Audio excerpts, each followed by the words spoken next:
Hello, Philadelphia! I'm Bruce Buffer. It's time for the Anthony Gorgano Show! Well, good morning. Good morning. Good morning. Forgive me for a little tardiness here as with the snow, just trying to figure it all out. We've been at it since last night. Trying to figure it out. VG, I don't hear anything. Can you talk? No, I don't hear VG.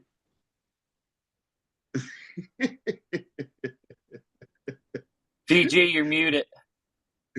Are you muted? Oh, you hear me now? Oh, I got you. There we go. Oh, my God. I just thought you were lucky. You couldn't hear me. You were one of the lucky ones. Oh, dude, you were, I love it. You're sitting Can you there. hear me now? I got you now, man. I got you now. Is this on? Is this on? Is this on? Poor Andrew. The best is I'm going and I got a box of equipment that I'm trying to plug in to, this laptop. I don't use the other laptop. I try to use this laptop. I just need I need Andrew to come over and just give me a whole makeover. Yeah, we can do that. I'm an ancient dad, all right? I realize how ancient. VG's like the cool uncle, right? He's a techie. I'm the funkle. What's that? I'm the funkle, the fun uncle. Yeah, you are. You're a funkle. You're a mother funkle.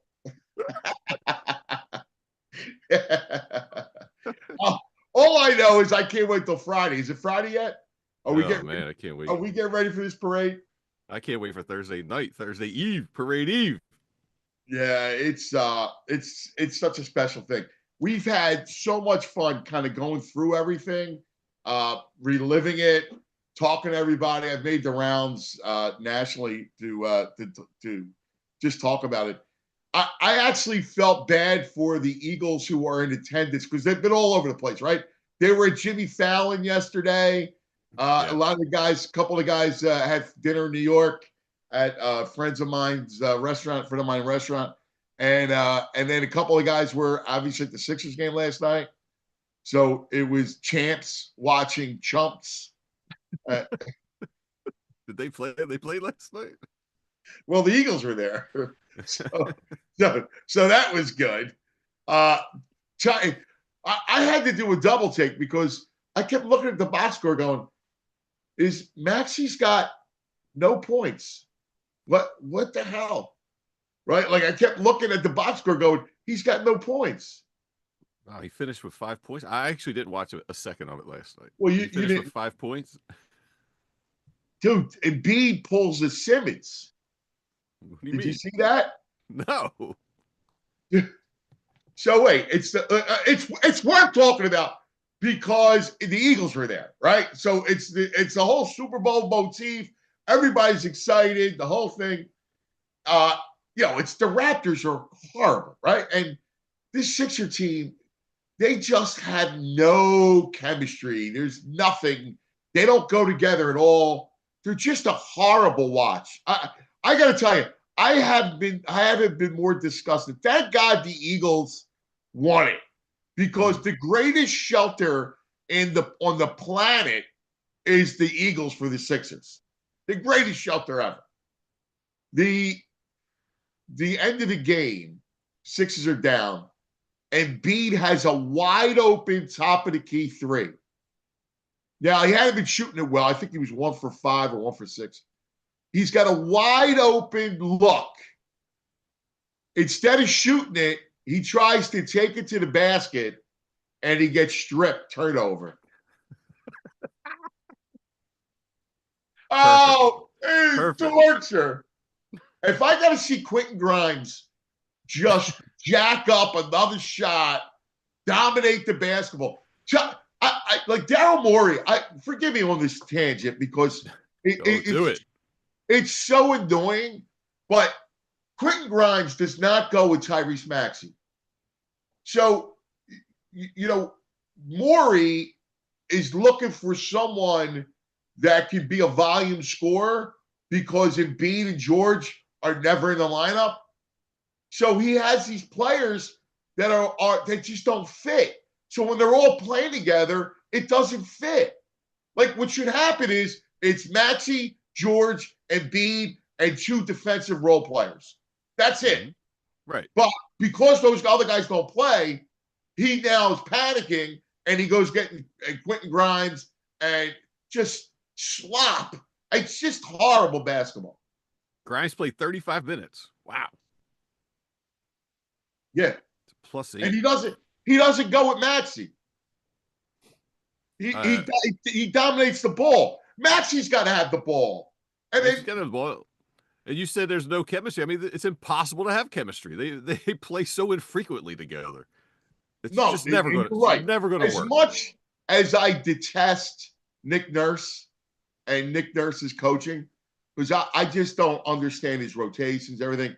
In fairness to him, I mean, when you don't know what you got, right? Like how are you supposed to make it work? How are you supposed to make it fit? I don't know. It's a terrible job. It's a terrible situation. They're really such a disappointment from all the hope we had with the process and everything. They're infuriating. Well, you know what? It's interesting. It's a good time to talk about this, right? Because in relation to the Super Bowl and to the championship and legacies. So what we saw from the Eagles, by the way, I do want to thank you and let you guys know that the show is presented by TrueMark Financial Credit Union. Go to truemark.com/PHLY to learn the credit union difference. So we're talking legacy, and this Eagles team is just will go down in history, right? Like as all championship teams do. Utley, Howard, Hamels, going back to Boa, Schmidt, Lazinski, Carlton, to Doc, Moses, Andrew, Cheeks, right? To all, to the Nick Foles and all, right? So they're going to go down in this history. However, the legacy of this team is one of dominance. And it's interesting to compare and contrast. Like Embiid, here's the thing. He's a complicated legacy, Embiid. Because we've seen such great players. And my cousin brought this up to me last night. And we were talking about it. And he was right. But it's so interesting because he's had such great stretches of dominance. We haven't seen this kind of scoring ever. And then he just is always hurt. Or he comes up short, right? At the end of games. And then you look at this Eagles team and you just look at how they were just dominant from the beginning. And it's a tale of, to me, GMs and roster building, right? Yes. Like Howie Roseman put a team together that fit. Daryl Morey he failed.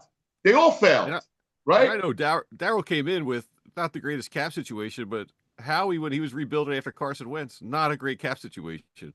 He found his way out of that horrible contract and built a Super Bowl winner. Daryl Morey, he's more disappointing than Nick Nurse for me. I was really a Morey fan. I thought he was going to come in and do some things. He stinks. Yeah, listen, and you're right. You're right to say that about Nurse. I just get irritated with little things, but I mean, he's here 15 minutes, so I'm not blaming Nurse for this debacle. It all starts with, Hickey to Colangelo to Elton Brand, and then down to Morey, right? I also think it's an ownership problem. I don't know if Josh Harris cares if he wins or loses. He doesn't seem to be irritated by this disaster that's happening. I think it starts at the top. Well, I mean, I don't even think I think he's detached from this team. I think David Edelman cares. I mean, I know David. I've talked to him. I mean, but do I think Josh Harris cares more about the Commanders? Yeah, I do. Yeah, I think it's pretty obvious. But the idea of Daryl Morey's had plenty of money to spend. Like watching Paul George is just a disaster. He does. He's invisible. He's invisible P. Now, I was hesitant, but then when he came, you get all in on it. But I don't get paid $10 million. You don't get paid $10 million. Maury and his staff should know that this is going to fit or not fit. And this doesn't fit at all. Paul George's contract is 3 or 4 years of this. Who's going to take him on? I mean, if anyone's interested, you got to get him out of here. It's unreal, dude. It's insane when you think about it. But again, to bring it back full circle, because all roads lead back to the Birds. Look at the job Howie did. Yeah. Look at what Howie Roseman put together. And this team isn't going anywhere. Yesterday's theme of the show was about dynasty, right? It was about a potential dynasty, or at least being relevant, right? Like, I don't want to throw the D word out there because I don't think it's fair. But look, they're going to be relevant for another 5 years. They're going to be in the hunt for another 5 years. And they have a shot for the D word. And they're already getting slated. ESPN's power rankings got them 4th. Are you kidding me? 4th. Like, come on. Are you serious? Yeah. They got the Chiefs 1, the Bills 2, the Lions 3, and the Eagles 4th. With all the starters they have coming back. I mean, come on. Lions are losing both their coordinators. Who knows? You know what's funny? You know what's funny? Yeah, the Eagles. Do you believe this? Because I do, and I'm trying not to be completely immersed in home, right, in Philadelphia, and I'm trying to take the Philadelphia goggles off. But for as dominant the Eagles were, yes, they haven't gotten the appreciation of it. I mean, there's a lot of dynasty talk, but are they a dynasty? There's no one saying, yeah, these guys are built to be a dynasty. I think these things like ESPN, I think they just troll us. They love poking Eagle fans because they know we're active, we're passionate, we'll be all over social media, we'll be talking about them. But There's no way they could be 4th in the power rankings after that performance. It's not like they're losing their quarterback. All right, let me ask you this though. Do you think that they have gotten their just due for destroying the Chiefs? Like, they destroyed the Chiefs, they annihilated them, buried them with the utter domination, destruction, right? Yeah. I don't know. It still feels muted. Like, I don't know what to expect, but I'm expecting more. Instead of saying, they could do the coverage, are the Eagles the dynasty? But also, is this the end of the Chiefs run? That should be the story, the way they looked at the end. Is this the end of their dynasty? Kelsey looks. No, but see, I don't think it's the end of their dynasty. He's 20. No, I know, but you just had the GOAT, allegedly the GOAT, put in a performance that I don't remember a Joe Montana, Tom Brady performance looking like that. You want to be in GOAT talk, you can't come out like that in the Super Bowl. Yeah, I don't know. I mean, you and I see a little different. I don't know what he would have done. Yeah, I don't know. That's not for me to figure out. Well, no, but that's why. Like, if you're going to invoke that, you got to come out better and invoke Montana at all. You also got to put out there that he had no time to do anything. Like this wasn't a Patrick Mahomes failure. This was an Eagles defense domination. Like, I put the result not on Mahomes. He's an external figure. I put it on the Eagles defense. They're the ones that dictated that. Like, they owned that line of scrimmage. So Mahomes is rough. Well, if Joe Montana or Tom Brady, or there was a creature called Joe Brady, right? And it was the greatest rap in one. That guy still would have looked like Patrick Mahomes. I don't know. I like the narrative that Mahomes stinks. That Mahomes is not the GOAT. Not that he stinks, but he's not the GOAT. I hate him being anointed the GOAT this early on. So I don't know. He had a second and a half. They weren't hitting him within a second and a half. Throw it. Find someone in a second and a half open. Dude, that's not possible.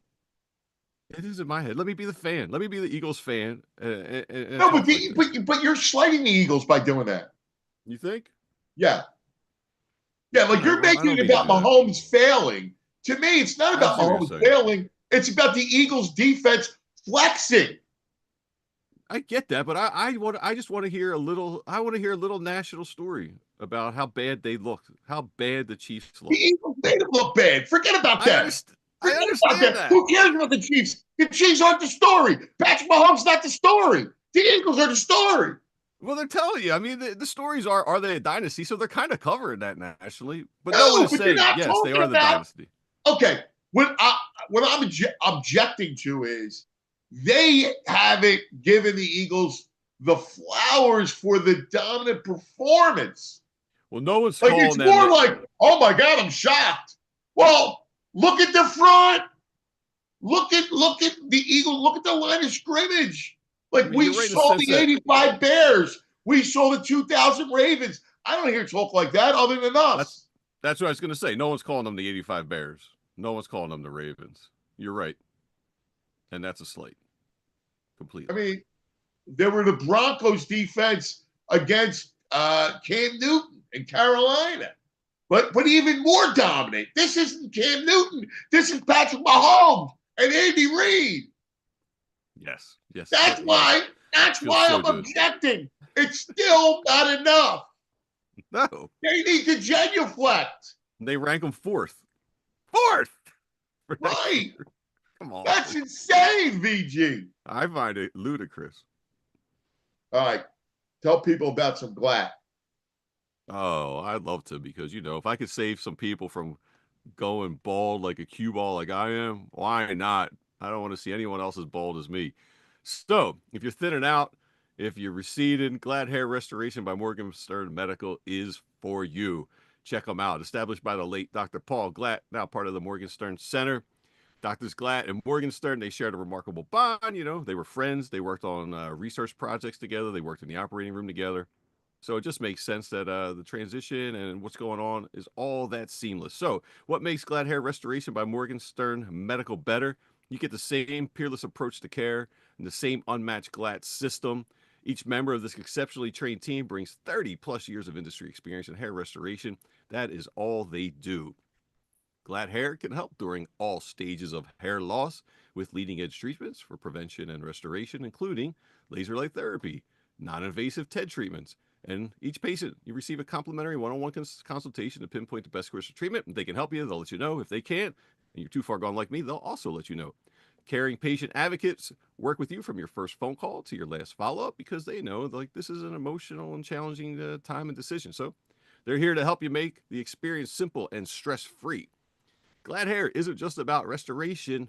Nope, it's about innovation. Their breakthrough treatments really do dramatically change lives. Change your hair, change your life. Bald is now optional. If you want to improve how you look and how you feel about yourself, Glatt Hair has the right treatment for you.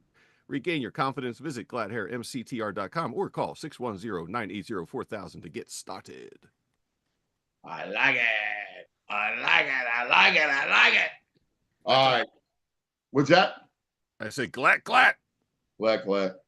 But you get my point about not getting enough accolades. Yeah, no one's saying this is like an all-time epic Super Bowl performance. I haven't seen. Is this the most dominant Super Bowl performance we've ever seen? No one's even talking about that as a possibility. Like how about the Vic Fangio? Right, like how about more Fangio love other than there's no Fangio love. There's no talk about him.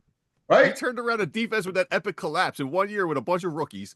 A guy from a special team in New Orleans. I mean, come on. I mean, listen. This defense should be front and center of the talk. Like, you have great storylines. You have Jalen, right, and his whole redemption tour, or whatever you want to call it. Shoving up the haters, geeky tour, right? Right down to Disney. By the way, his float in Disney looked a little thin. Could they throw an Eagles logo or something on it? Right? Yeah. I thought I was now I don't want to be. Looked like it was from the Dollar Tree. Right. Thank you. You're Disney. You got more money than anybody. You charge $12 for a water. Throw an Eagles logo on it. Yeah, throw a champ on there or something. The biggest ripoff in all of the history of the world is Disney. You got all that money. You can't give me a float? Andrew, I got video of that. If you can access it, I think I sent you video of it. It's really a budget basement float. It doesn't even look like it looks like it's made out of plastic. Yeah, I don't like it. I felt slightly. Here we go. Can you make it a little bigger though? It's a weak ass float. There's not one Eagles thing on it. I mean, that could be anybody. Right or wrong. There's a nice Eagles chant as he goes by, which is cool. No, that's great, but the float itself is weak. It looks like the bare bones of a float. Like they forgot to put the stuff around it. Like, yes. I don't know. It looks like it's the skeleton of the float. Yes. It's exactly right. I don't know why I'm complaining. I feel like complaining today. Not about, listen, you're snowed in, we're remote, there's tech difficulties. Yeah, complain away. Right? Like, so I feel like complaining. Because I was annoyed by the Sixers because they put that performance on in front of the Eagles. The Eagles were in the house, like players are in the house to watch the game.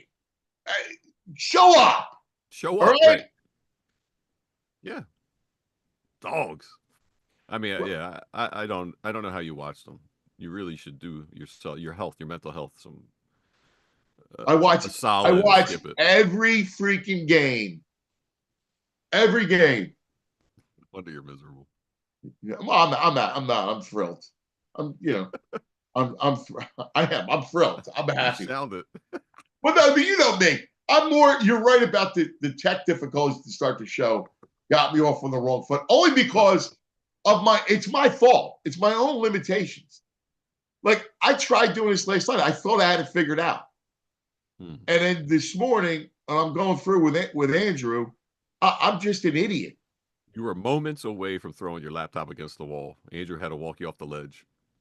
Oh, yeah. Well, listen, I was about to put my fist through it, hit it I was going to go get Gagoots. Yeah. It's all right. We figured it out. We figured it out, though. We're good. I know. All right. We got the brain. We got here. I know. Somehow. Do we have the brain? He should be here in the next minute or two, yes. He's probably got his own tech guys down there. Yeah, well, you know him. He's got a team. Yeah. He's got the whole thing. Coming up, we're going to have Kevin Negandhi and then Baldy to go through the tape. And I want to get this with Baldy, right? I want to go through the historical dominance that was the Super Bowl. They didn't get past midfield until the third quarter. Third quarter. Right. Yeah, I would like to see where he ranks this as far as a performance. This has got to be for me. It's a top 3 performance. It's a total shellacking. And then when you think about the opponent, that's what I mean. That's all I'm asking for. All I'm asking for. I'm glad we'll have Kevin Negandhi. So I want to ask Kevin about this too, because all I'm asking for is perspective. The idea that this Eagles defense completely dominated the Chiefs, a dynasty, a team going for a three-peat.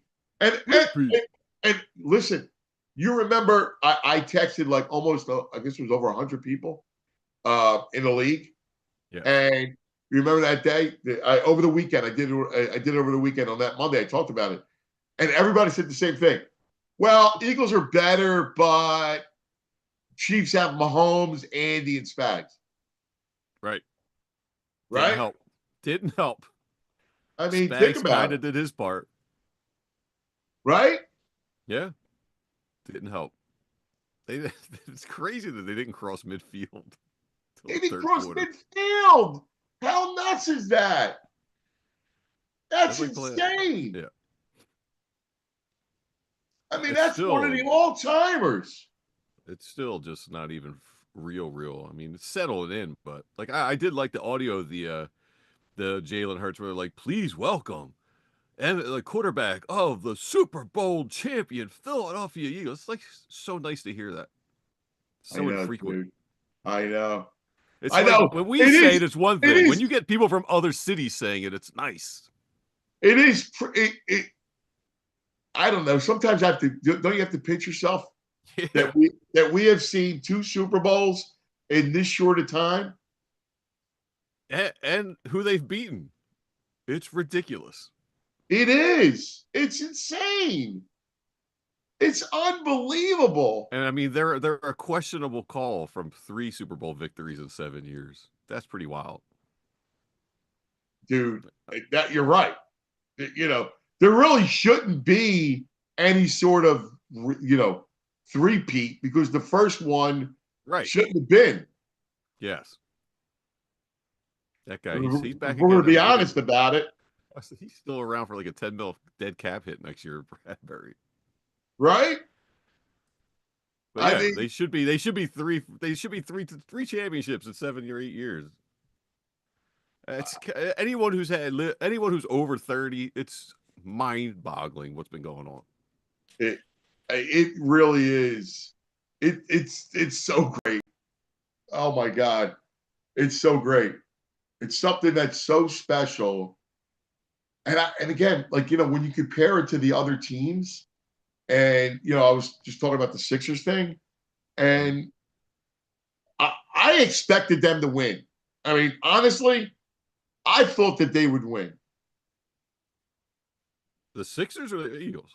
No, well, I mean, obviously the Eagles, but I'm talking about it in comparison, these other teams, right? Like, look, the Phillies got close, and the Phillies are in the mix.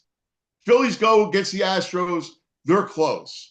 They're back at it, right? Arizona, you know, I still think this year they're in the mix. Flyers, we know, in the rebuild.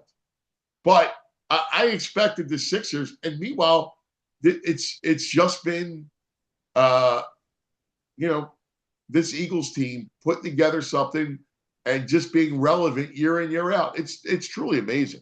Dude, I thought when I think it was the Ringer that said crazy predictions that might come true before the NBA season. They said the Sixers will be a play-in team. I was like, get out of here. Here we are. They're lucky if they're a play-in team. How about I don't even want to be a play-in team at this point, I think. Get the lottery. Give me my 2 ping pong balls and my 1% chance. Yeah, I'm with you. All right, we got the Brain with us. Let's the Brain brought to us by the Bet Park Sportsbook online casino app.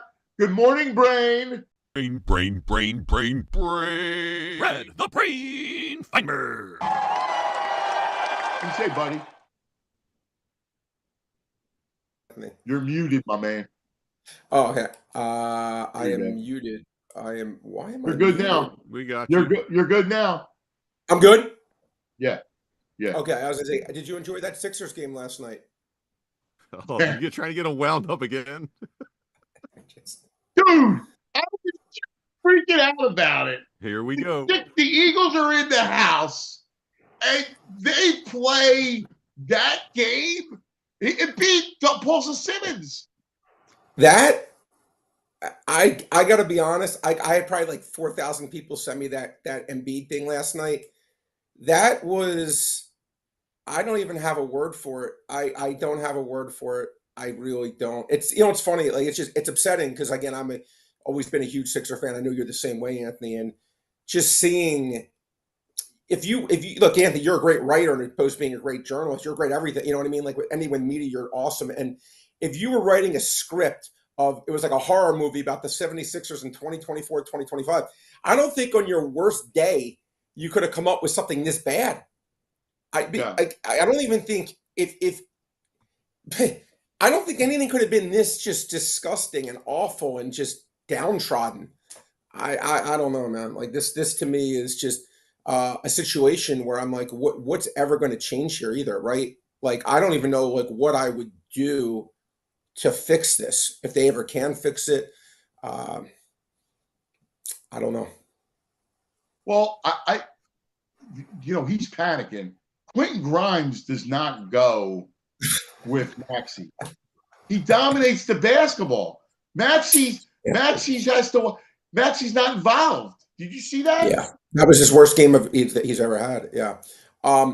Look, I mean, listen, it's just, again, it's a situation where you almost just have to, again, the problem, again, as if you're an organization, I'm like, how am I going to get my fan base back to caring about the team, even if they hate us, right? Even if they can't stand us, at least is there going to be any like just juice in the like. I gotta be honest, Anthony. I have never felt more apathy since, and I've been a fan since I was 4 years old. Okay, 50 years, literally 50 years. I've never felt more apathy and lack of interest in this or any Philadelphia team. I'll raise the bar. Forget like Marion Campbell Eagles days. Like Rich Kotite days. At least I hated him. But like the just the total lack of it brings no emotion other than just disgust. I don't know. No, it happens when the Eagles are in the house, right? So that's why it's even more pronounced. That's even why the only reason why I'm talking about today is because it happens with the Eagles in attendance. And I'm just like, are you kidding me? Like, it should have been a joyous night. Like, you beat the Raptors, nothing matters, but you're going to beat Toronto and everybody celebrates. And, hey, all right, man, E-A-G-L-E-S, right? And they can't even win. What'd you say? They were a 9-point dog favorite? Anthony, it closed. I bet them plus 9.5. It went to 10.5. And I'm just like, 10.5 point BG. The Sixers were a 7.5 favorite and lost outright. Yeah, crazy. Perfect. Seems completely on brand for those guys. Completely it's on just brand. And it's a Toronto team missing their second and third best players in Barrett and Podol. Didn't make a difference. They were losing more or less the entire way. It was close, but they were more or less losing after from the first quarter on. It was first score I saw when I put on was 14-4, and I'm like, okay, here we go.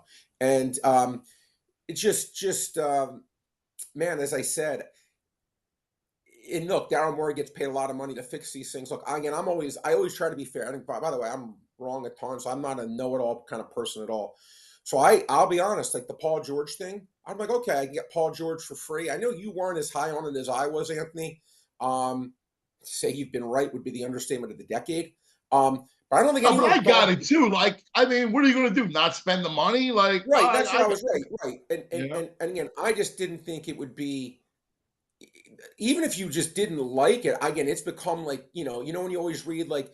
And the Knicks traded the expiring contract of some third, whatever, John Koncak, whatever. Like this to me, it's like, and the Sixers trade the expiring contract of Paul George. Like I never thought it was going to be that, where you're just like, all right, now we have a guy that's just you're trying to trade him as salary cap fodder, as opposed to a guy that there was a true like everyone wanted this guy, like everyone. This was a joyous thing getting him.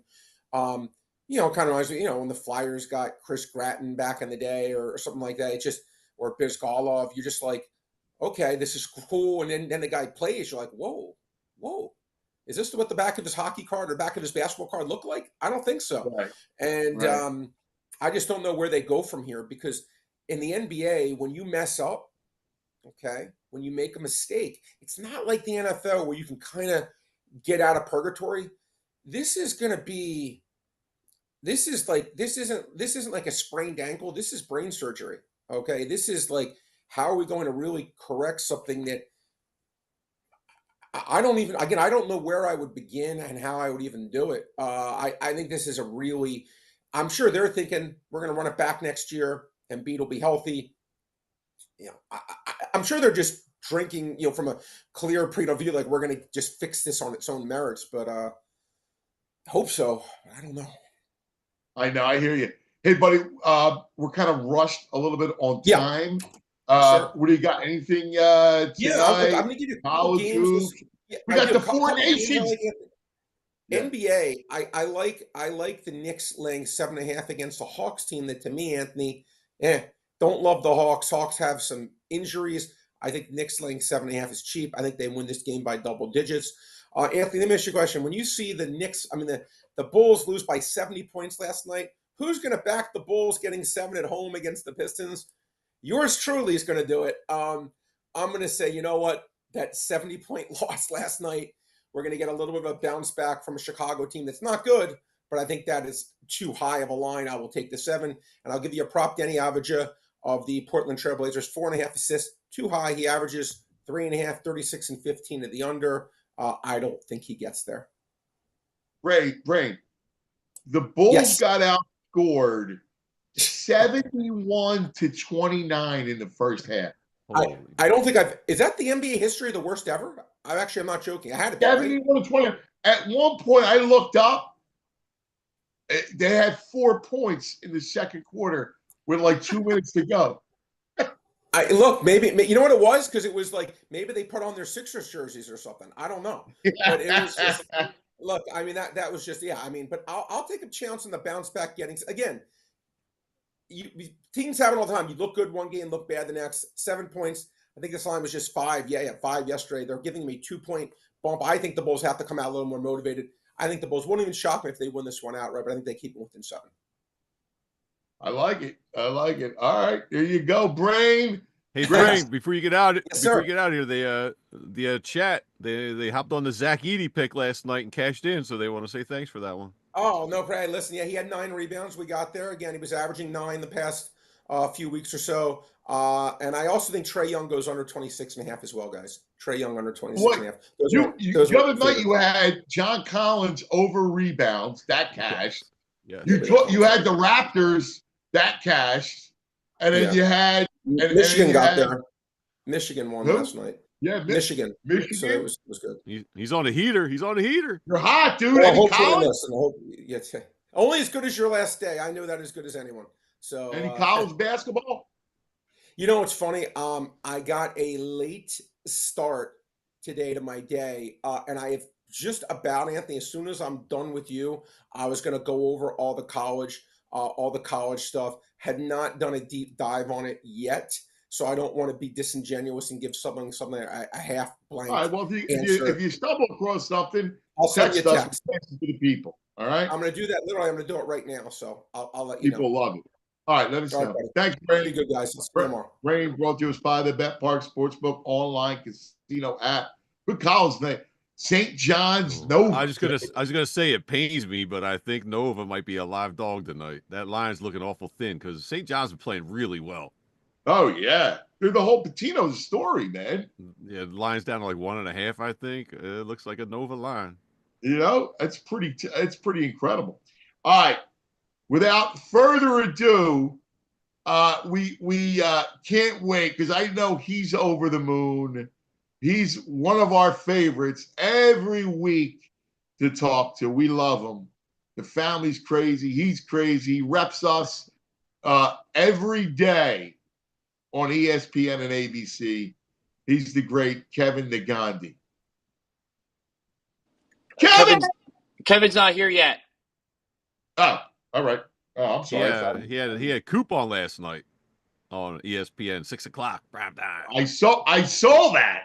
Coop, nice. By the way, Coop is don't you love Coop? Yeah. I also saw he was at like John's Roast Pork grabbing some sandwiches yesterday, maybe taking pictures with people. Yeah, he's a great kid. He's like loving a heartland kid. He's loving life. Well, he was a blast when we had him on. He was an absolute blast. Yep. He was fantastic. I think one of the stories I'm going to do this summer is I'm going to go to his hometown. Oh, dude, that'd be great. Iowa action in the summer? Right, and write like a whole big from the cornfields. From the cornfields. I mean, that defense completely changed once he got in the starting lineup. I know. It's not coincidence. It's not. It's not coincidence at all. I mean, him and Quinyon are the reason why that secondary, and truthfully, being strong up the middle. We talk about the spine of your defense, and you know how much we love Carter, and then what Zach Vaughn's done, and Zach was at the Sixers game last night, and Cooper DeJean up the middle. Like that's the spine of your defense. Man, I'm looking right now. You're going to go to Old Iowa. Population 994. That's his town? That's what it says. He went to school. He grew up in Ode Bolt, Iowa. Spell 994. Odebolt. Ode Bolt, Iowa. Odebolt, maybe? Odebolt? Oh, is it 2 words or 1 word? One word. Oh, it's Odebolt. Okay. No, listen, that's awesome. Like, that's a great story from a Main Street type of town. Their motto is "Rich History, Proud Community." That's awesome. What is the rich history? From Odebolt to Philadelphia. Are you kidding me? Iowa. Yeah, Iowa. Yeah, farming town. Yeah, well, you would, with population of 994, I would think it. Well, that's right. Coop was on our man last night, Sports Center, who always reps us proud. The hometown hero himself, Kevin Negandhi. Yeah. What's happening, fellas? Yeah. Listen. How you feeling, buddy? Still can't believe it. And before we begin, shout out to VG, because wasn't VG saying this is going to be a blowout? Like, yes, he was. Like that I thought of him immediately after the game. I was like, there was only literally one person on the planet that was crazy enough to think that this was going to happen the way it happened. And VG, shout out to you. I told Anthony they're paper champs. Stink. They stunk this year. They got lucky all year. It's crazy, man. They didn't have one. They didn't have one dominant win all year. Those Chiefs. I totally get that. It's just it's the aura, the magic of Mahomes. It's the respect you have for Mahomes. It's the respect you have for Andy.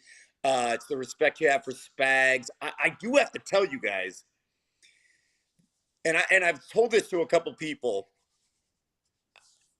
The way the game played out, especially the start of the second half, and the way I think everybody didn't feel comfortable even up 24-0, right? They were like, they're going to score the third quarter, and that we're going to have a game. Because they were getting the ball, yep. And I love him. I love Andy. I love Andy. I think Andy is an all-time top 5 great. The way the game was coached by Andy took me back to the final 2 years in Philly. It took me back to the championship games where Andy gets so stubborn and says, we're going to do it this way, and there were no adjustments made. To not have them run the football, to not have them have the screen game, I was stunned by that. I was stunned that they didn't make any adjustments. They kept on doing the same thing over and over again. And Fangio was like, great. We're just going to rush 4, and we're going to make sure we cover Travis Kelce. I disagree with you. I do. I don't think he could have done anything. I don't think. First of all, they weren't running it. We're going to run for 3 or 4 yards. They weren't. They had no success going to run the ball, and they did try those edge passes, those quick flash passes, and they got blown. When you're front, and this is, I was debating with VG, and you guys, listen, God bless you, but when your front dominates a line of scrimmage like that, there's no coach. Walsh meets Montana and Brady would have the same result. They're not doing anything against that front. But I would add one thing. The screen game, which is an Andy special, I was stunned they didn't go to. Like, for example, the one thing I really love what Kellen Moore did is, hey, we can't run the football. We can't get the ball consistently in 26's hands. How about we do some screens? I think he had like 6 catches, right? So they got Barkley the ball somehow in open space. Well, they got him in the flats. They don't run screens either, but they got him in the flats, and they got him on a couple wheel routes too down the field. But the whole point is, hey, you're stopping this. We'll adjust and do this. And I never saw. Brother, I disagree. I don't think the screen works against that defense. Like when you're getting that pressure that quickly, you're done. You don't have time. Great. Understood. But they had 2 or 3 opportunities where they did nothing in the sense of, hey, we're going to roll out. We're going to roll out. We have to roll out. Or hey, take a step back. Xavier Worthy, quick pass, right? Like boom, boom. Now we had the outside covered. I'm telling you, they tried it, dude. They got blown up. And this is what I want to talk to you about. What we witnessed was not ineptitude from Kansas City. It was one of the greatest most dominating performances by a defense in Super Bowl history. Yeah. Like I don't want to hear about the 85 Bears, right? Tony Eason was the quarterback on that side. You know, the Ravens were great, but that Giants team wasn't special. The Eagles defense did this to a team looking for a three-peat. And the only thing I disagree with you is I don't think they had any counter because their O-line was blown the bleep up. I totally agree with it. The line dominated. But you've got to try something. Like, if Hopkins makes that catch, completely different game. What did Mahomes do? He rolled out.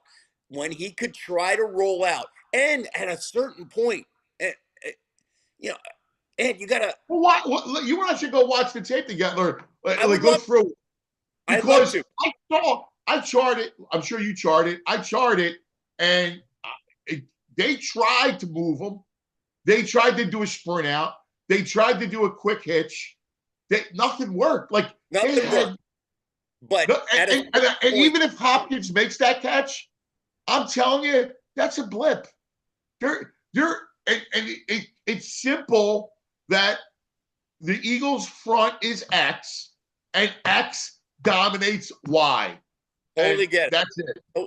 Totally get it. But it's clear that domination affected the quarterback and made him look human, right? And at a certain point, as soon as he snapped the ball, he looked like he was a rookie. He looked like he was a deer in headlights because he was like, I know it's coming. I know it's coming. So at a certain point, I'm like, why don't you just help your quarterback and just run the football once to catch his breath? Like just to catch, even if it's a 2-yard gain, to catch his breath. And this is not taking anything away from what the Eagles did. I was just surprised that there was literally no counterpunch from Andy.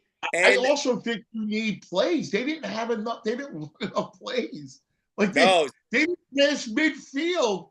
Like if you remember, he had one first down, and it was toward in the second quarter, and he was trying to go hurry up, which I thought was smart, right? Like, all right, you're gonna try to, and they went hurry up, and they got blown up, right? Like that was it. Now it also didn't help that their tight end, I thought, who's a Hall of Famer, probably top 2 ever, had the worst game, I think, in his career. Like Travis was, and Travis talked about it. He wasn't good. He didn't help his quarterback at all.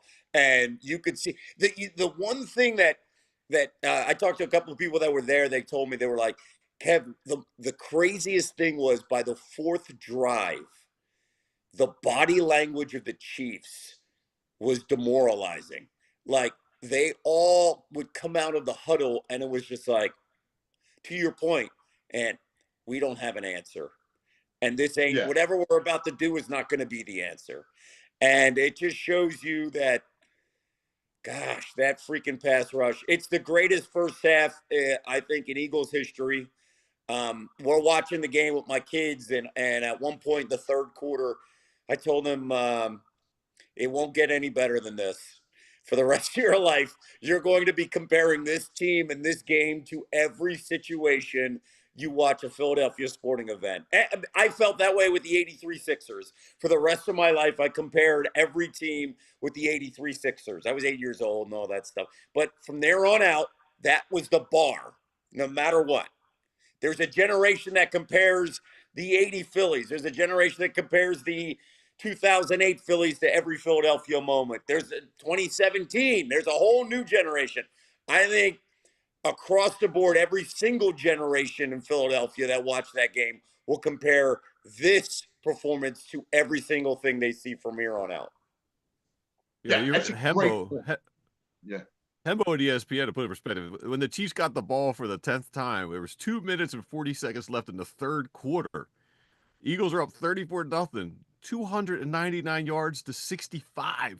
2 minutes left in the third quarter. First downs, 18-3. 3 first downs in 3 quarters. That's outrageous.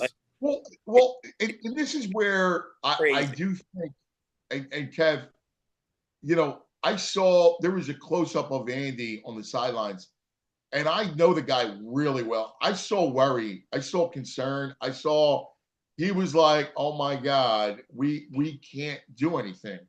And it all stems from, remember, they had O-line issues all year, right? You kicked Tooney out. All right. Yep. Here's what killed them too, is Tooney got manhandled, right?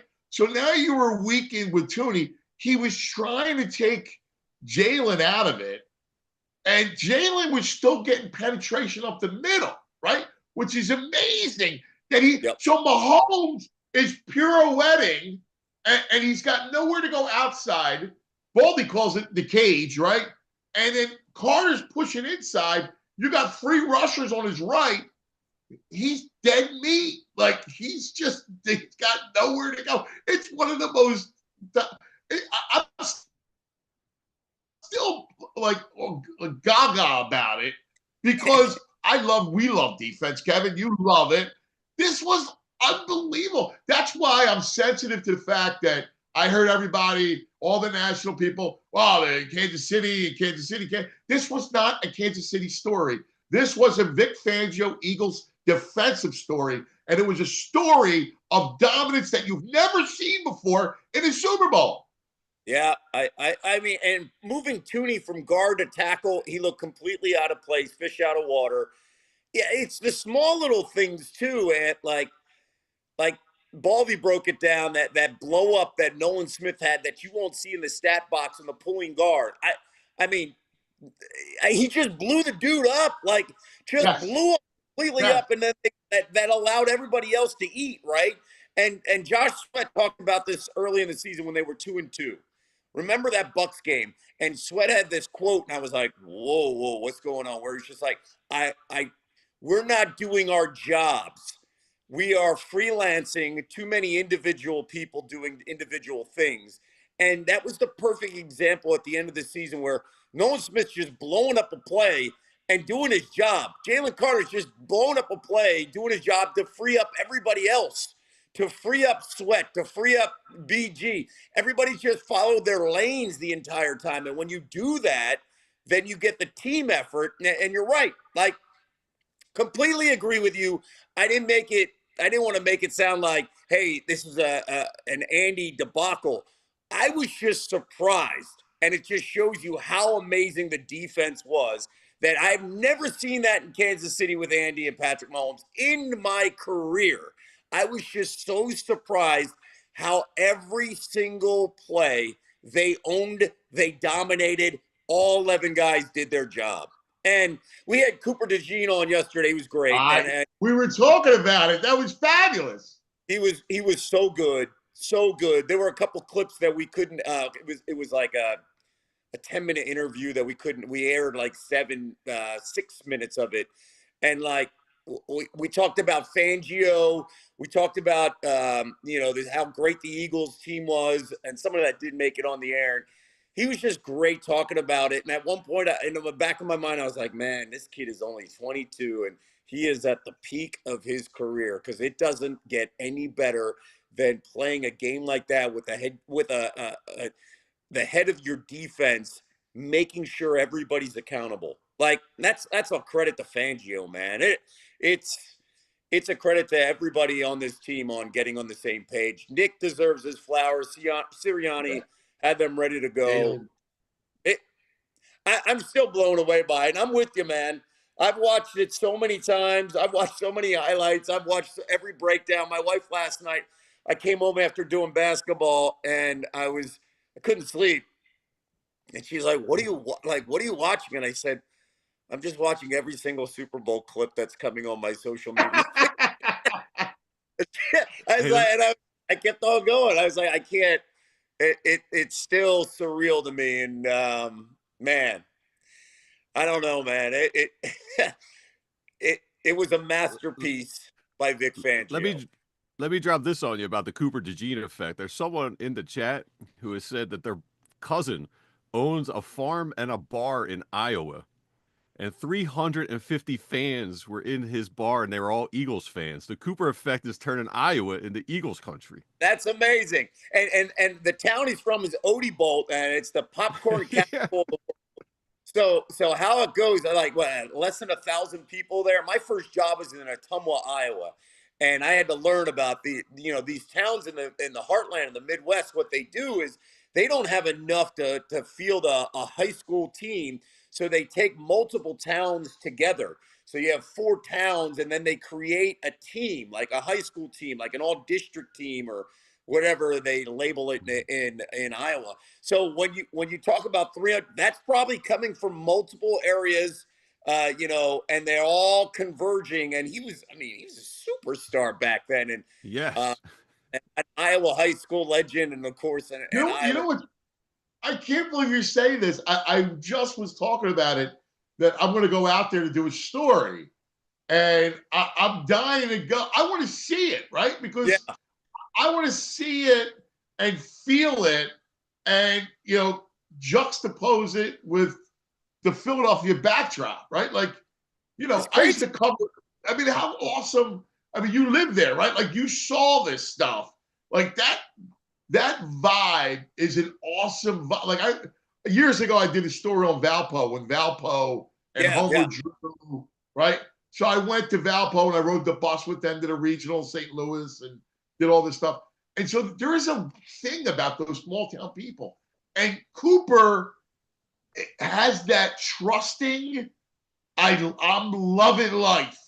The kid, like, when he was with you, we had him on too, like a little while ago. Like, when he was with you, he's just that good, I'm loving life, simple kid, man, that you just want to go, I want my kid to be like that. Yes. I actually told him before the interview, I said, my 12-year-old loves you, man. He looks up to you. He thinks you're phenomenal. And like, he lit up right before the interview.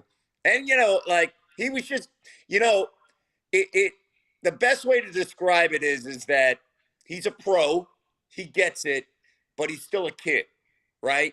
And you play in Iowa. He's talked about, hey, I played in the Big Ten championship. I've been prepared. It's completely different in Philadelphia, and you could tell that there's an understanding and an appreciation, and he is seeing Eagles fans at their height with him.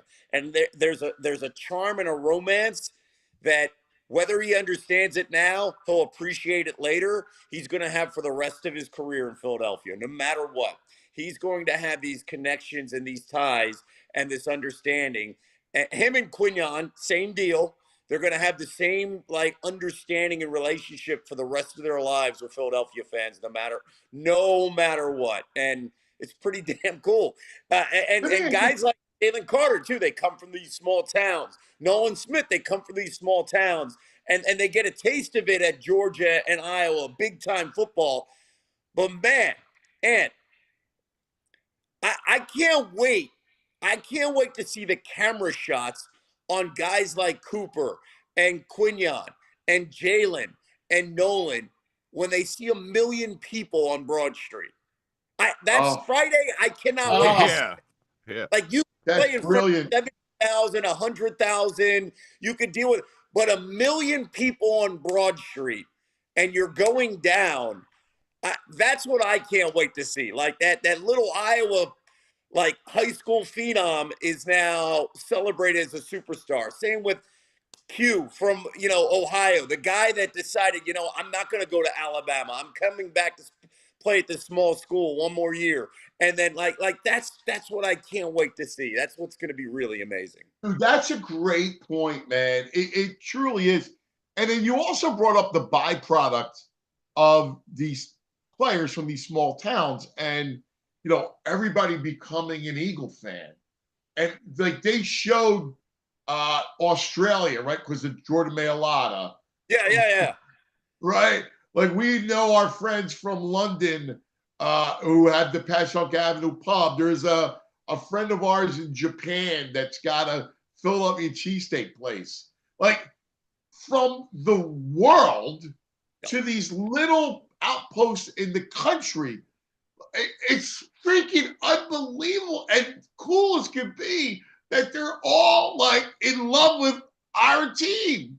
Yeah, they're one of us, right? Like, it's amazing, man. And that's what winning does. And honestly, like, I felt it in New Orleans. I literally felt it nationally wherever I was going, and the feedback we were America's team.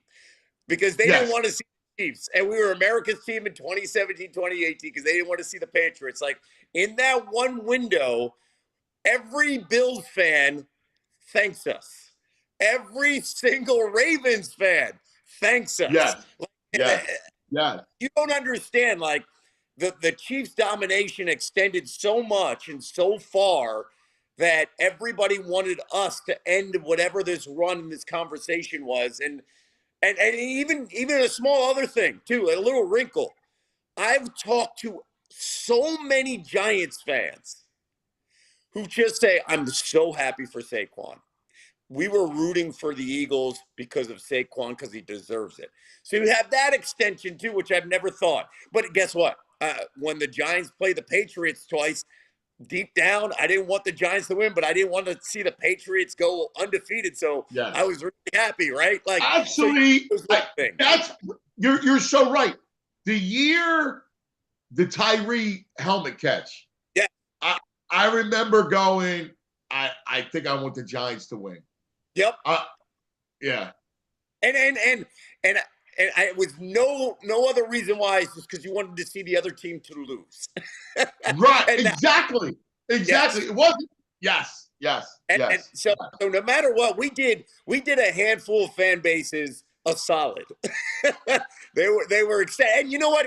Even more, we did a lot of that because in the end, we smashed the way the Eagles smashed them. I brought it up on Monday. It put a stop to GOAT conversations and narratives on dynasties, I think, for the next 5 years. This window of where the Chiefs were, where Mahomes was going. It put basically, hey, we're going to press the pause button the same way Brady's career was pressed pause for 10 years in that gap of Super Bowl wins. Yeah, and it was funny. VG and I were talking about it earlier. Like, I don't think they're done. I mean, Mahomes is only 29, so you got plenty of time to kind of go replenish and do what you got to do. I mean, clearly they need to address that front, that O-line. That's just was abysmal. But let's go to the other side. And I don't want to talk about Dynasty, but no, right. Let's talk about the Eagles and where they're at right now in their building process. Like, oh my God, they're going to lose Sweat. They're going to lose probably Becton. They're going to keep Zach Bond, right? They should. Probably lose Milton Williams. Yeah. But other than that, I mean, they're locked and they're young and they're young in all the right places. Oh my God. And they've got their stars locked in, right? The stars locked in. That's the key, right? That's when you hit on Howie Roseman is the greatest executive in Philadelphia sports history. To build this up again, and then you lock in that core. I mean, to get AJ and Devontae locked in the way he did, Saquon 2 more years. You got those 2 corners now to lock in. Eventually, you're going to pay Jalen Carter in a couple of years, and hopefully Nolan Smith as he continues to get better. The one guy, obviously Zach Bond, they've got to bring back. No matter what. The one guy I do not want to walk is Milton Williams. Holy crap. I don't know how they're going to figure it out. The cap gets bigger, of course. I think Milton Williams is phenomenal. I think his growth is, and the future of Bryce Huff. Who knows what happens considering that healthy scratch, right? And how Vic was like, I'm not playing him. We would see it. So they're going to have to figure out how to manage that. But I would do everything I can to make sure Milton Williams stays. And that's a dream of mine. But they're going to. Yeah, I listen, I'm with you. I just think he's going to get paid. And you're right. You're totally right. And you know who's going to get – my biggest fear is a team like the Cowboys are going to throw the money, right? Because they're going to have to. And I would add another thing. At pick number 32, I can see them going defensive line. I would not be surprised if we see a run like the Bills and the Lions, as well as the Ravens and potentially the Broncos and Chargers going all in on defensive line this draft. it's a deep draft with that. Very deep. Yeah. If you're a Bills fan, you got to be sitting there saying, what the hell happened? How the hell we can't get a 3rd and 1 or a 4th and 1 against this team? How come we could not stop them when it was 3rd and long while this Eagles team did all this without blitzing? Like, they must be losing their mind while they were watching that game. Like, this whole offseason, they must be like, all right, what do we need to do? And the Bills need defensive tackles, so they're going to go all in. All those teams in the AFC, the Bengals, the Ravens, the Bills, they all have to be wondering, all right, they gave us the blueprint. We got to figure it out. Now, Veach is fantastic because after they got embarrassed against the Bucs, he targeted the offensive line. He targeted the secondary, and he hit. He's got to hit the same way Howie has hit the last 3 years in the first 3 rounds. Yeah, and you brought it up, man. You nailed it. Like, because if you're Buffalo, you're going, oh, my God. You're sick today. You're sick. But it goes back to, dude, and I like Milton Williams too, but Milton Williams, you get big money and he'll go to Dallas, and he ain't going to be the same player without Jalen Carter next to him, because it all goes back to Carter. Carter is it. He is because think about it. Like, again, he's getting double and triple, and he's still impact, and he's still taking away the A-gap pressure that Mahomes can't step up. Crazy. He's unbelievable. He's and that shout out to Fangio just tapping into him. Yeah. What a massive. He played everybody anticipated he would, and that's why he was the #1 rated player on the board in the 2023 draft. There was a reason. There's a reason. And he fell in the Eagles' lap. They move up from 10 to 9, or is it 9 to 8, whatever, with the Bears. Yeah. Listen, man, you got to be smart. You got to be ready. You got to be prepared. And that's Howie Roseman in the draft. Oh, you're so right, brother. You're so right. If I know you're up against it, but real quick, the Sixers last night, and Embiid pulls a Simmons.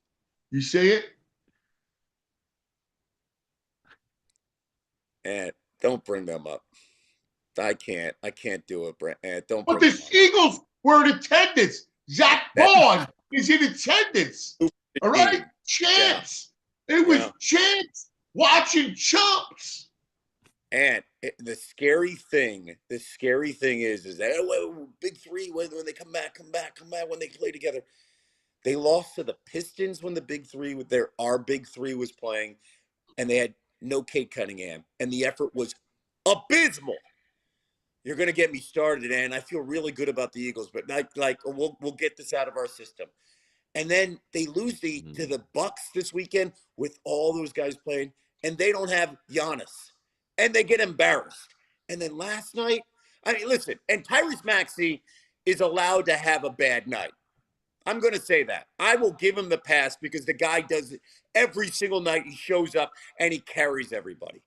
But to lose to the Raptors where you're favored by 9.5 points and they have 16 freaking wins is unacceptable. And it's the opposite of Philadelphia. It's the opposite. And they're missing 2 of their big players, right? And the lack of effort. It just last night was the red alarm for me where are they no longer playing for Nick Nurse? Like, is it over? Like, yeah. And you're 100% right. The feel good of everything with that Eagles, like showing up there, the crowd, and you can't beat the Raptors at home with the 3 guys playing. It's the opposite of everything we felt on Sunday. Real quick, because Maxey has that game. But let me ask you a question. Why in the world would you go get Quentin Grimes, who can't play with Maxey? He dominates the basketball, Kev. Why? Like, what? That's a horrible move. He hurts Maxey because Grimes, dominates the ball. You can't have him and Maxey on the floor together. It kills Maxey.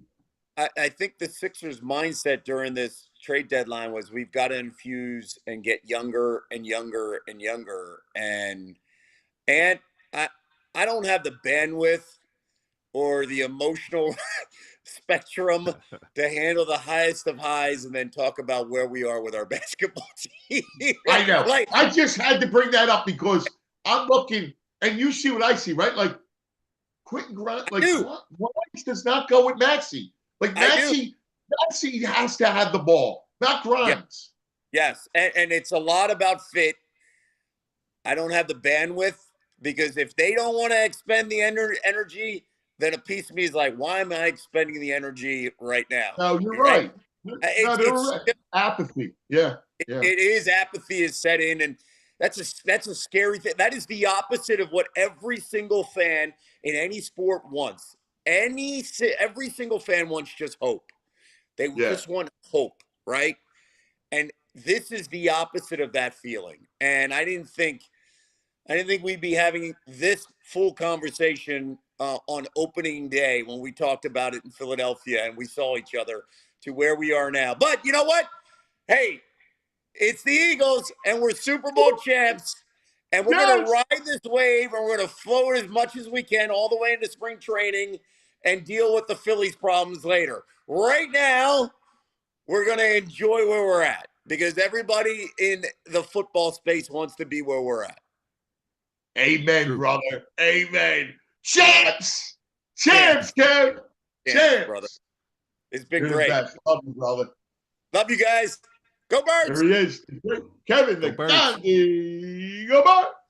It is also the first pitchers and catchers report today. They're the first day of pitchers and catchers, so give us some hope for after. Give us some hope for the Eagles. I'm actually ready for some baseball. I really am. Wow. I'm ready for some baseball. Hey, let me tell you about Parks Casino, Street Road, Ben Salem, the fabulous Parks Casino. We always love to tell you about all the acts coming.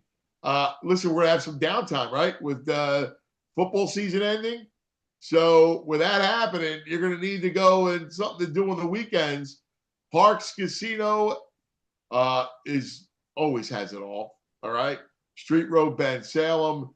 It's the best, all right? You got the Excite Center. Here you go. All the stuff that's happened, thousands of slots, live table games, state-of-the-art sports book, the beautiful poker room, and, of course, all those award-winning restaurants. Pennsylvania's #1 casino. Tickets on sale now for these headliners. March 7th, Scotty McCreery from American Idol. Ooh, just give me 5 more minutes. March 8th, magician Michael Carbonaro. Hey, pick a number between 1 and 2. March 22nd, country star Lee Bryce. There's a rumor going round about this me and stinks. You. Hey, yeah. I'll let you sing it. May 16th, comedian Larry the Cable Guy. Get her done. Get her done. June 27th, comedian Trevor Wallace. July 12th, comedian Mark Normand. Don't forget dinner and drinks before the show.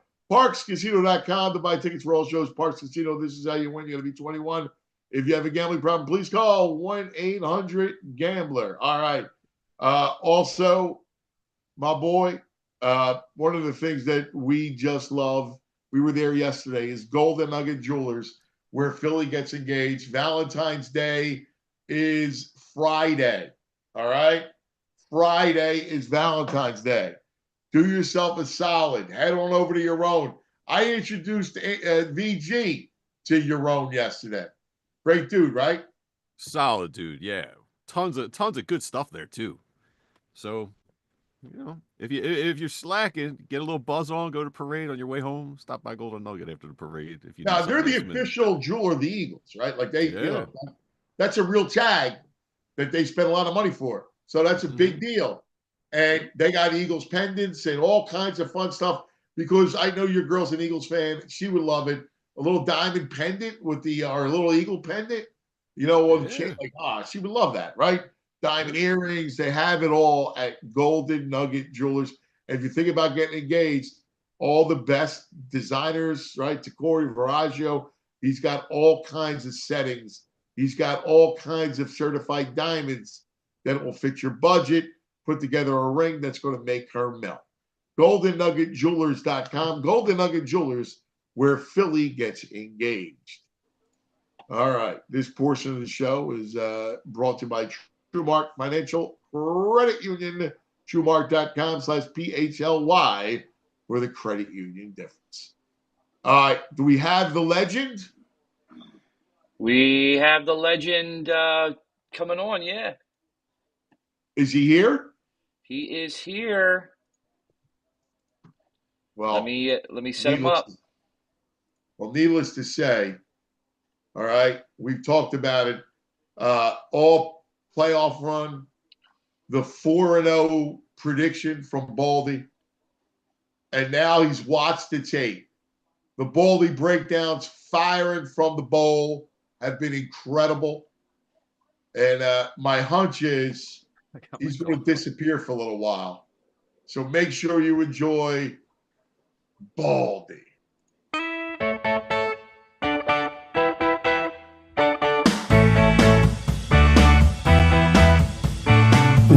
Baldy. Oh, let's talk some football. Ay, Baldy. Oh, he likes pizza and football. Oh, Baldy. Oh, Baldy. What is it there, brother? We got the guns out. Oh, ready to go. One foot out the door. Oh, sun's out, guns out, man. We're getting out of here on Saturday, man. I don't know if you know how well you know the Caribbean, cousin, but I'm part explorer. I could have been on one of those Portuguese ships back in 1492. I could have been on, one of those ships coming out of Spain or Portugal. You may be Cortez. I think you're Cortez. Yeah, I mean, I could have easily been on one of those things. I could have been circumnavigating the globe, all those things 500 years ago. But the Lesser Antilles, I'm talking about St. Martin, Antigua, Martinique, Barbudo, like all these St. Kitts, like the Lesser Antilles is exactly the spot that I'm heading to. Because you can get to island by ferry. You can fly to St. Martin, Juliana Airport, right there on the beach. And then you just kind of like island hop for 8, 9, 10 days, whatever. Jump in the water, see some turtles, see some sharks, feed some. Like it's all right there. I got to tell you, I'm just imagining, right, what a journey that's going to be, man. What a journey, island hopping, right? Like after the cold and the long season and exhilaration, there's nothing better than to go to do a little island hopping in the Caribbean. I was just explaining to my girl, because they don't, look, women got their role in this world, but to understand a football guy, it's hard, because I understand a sports guy, they can't get inside our brain and figure out what makes us happy, why we get excited about what we do, etc. Except that I was trying to explain that when you get to the finish line of Super Bowl, it's like the last day of school. It's like the last day of school. You got your whole summer. Like, you're so excited, you don't care what you do. Let's go to the playground and play basketball. Let's go to the diamond and let's go hit fungos. Let's go hit some fly. Like, it doesn't really matter. The fact is that there's no more school. And so you just have to embrace the time. And to me, school's out. School's out right now. I fulfilled all of my commitments, which is good, but also all of the fun that I have breaking down film and talking about all these different guys. Like, you got to go recharge. And that's where I'm at right now. So what's the minute you land in, I don't know, St. Martin or St. Kitts, what's the first thing you do? Oh, I'm finding the nearest reef to jump in on, because I know the water's clear, it's calm, it never gets, and I'm just taking my GoPro. I'm just going to go down and explore. I got to, my big thing this off season is I want to be able to expand my breath holding to 90 seconds. Because like right now, outside my door, there's a rock with 8 big lobsters down there. And I'm like, I just can't hold my breath long enough to grab these suckers with my glove and pull them out. So I got to work on my breath holding. Everybody's trying to get a little bit better, cuz. Like if I could get 90 seconds down there, I could grab these lobsters. And they're big. They're like 3 pounds. And they're all underneath this one rock. So me and my nephew, I think, are going to go out today and see what we can do. See if we can go grab them. Oh, my God. That's fantastic. I hope you're having lobster spaghetti tonight, man. Those lobsters are just going along. They're just going along with their life, all happy. They have no idea if Baldy's planted their demise. No idea. He's no training idea. for it. I'm coming to get them. I've been checking them out. I've been doing I've done my surveys. I've done my scout report. Like it's all in. Now it's about executing the game plan. Hey, Baldy, real quick, because I do want to revisit this. Yeah. But let's talk about Sunday. You've now examined, autopsied the tape, and we just had Kevin Negandhi on, and we were talking about it. And the one thing that he and I disagreed a little bit about was that Andy had other ways to go and I don't think any of it mattered. I think that they were stuffed because of the Eagles' defensive front. Like that was too big of a disadvantage for them. Well, Patrick Mahomes, I haven't seen Patrick play like that. I mean, when I was doing Big 12 games and he was at Texas Tech, he looked like he was back at Texas Tech playing Oklahoma. And he's just scrambling and running for his life, trying to make a play. But he dropped back 38 times, cuz. The Eagles didn't blitz one time. They rushed three men a couple of times. But basically, it was outside of one zone pressure where they brought Zach Bond. They not only did they not blitz, they didn't run a single stunt. They literally rushed 4. Now, Andy, look, when you're picking 31 or 32 in the draft, you can't get an elite tackle, And so they changed 2 positions in week 14 to fix one. They didn't have a left tackle. The rookie from BYU is not ready. Wanye Morris isn't the answer. So they put their Pro Bowl left guard at left tackle. And it was serviceable. He was Joe Tooney was very good until Super Bowl Sunday. And literally, whether it was Jalen Hunt, whether it was Josh Sweat, whether it was Nolan Smith, I mean, they couldn't wait to line up on him. And then Caliendo just got abused. And so, much like when they lost to Tampa 4 years ago in the Super Bowl, where Mahomes made a lot of plays, but, he was under duress the whole game. Andy and, Brett Veach, they will get after fixing their offensive line because because I think Xavier Worthy can be a star in this league, and they can do what they want to do. They need a big-time running back, but they got to fix the line. That's what they'll do. But the Eagles took advantage of it. I mean, their pressure came largely from that side, but just watching, like everybody wants to play physical. Buddy Ryan wanted to play physical with Reggie, Seth, Clyde, the whole group. The Eagles play violently physical. I mean, violence. Like, it's a total different level. You can't say, well, they were more physical than the Chiefs. They were. They were so much more violent. And the thing is, these kids from Georgia, we're now finding out, like, the type of bond that they have, how they were raised, how they were coached, at Georgia. But they are flat out nasty, man. And they literally play at a different level than everybody else in this league. Yeah, one of the things is the level of physicality. Like you brought up, Nolan Smith, right, blowing up. I mean, you said you did the Baldy breakdown where he blows up Tooney. I mean, wow, right? Like you and I love Carter. We've been talking about him all year.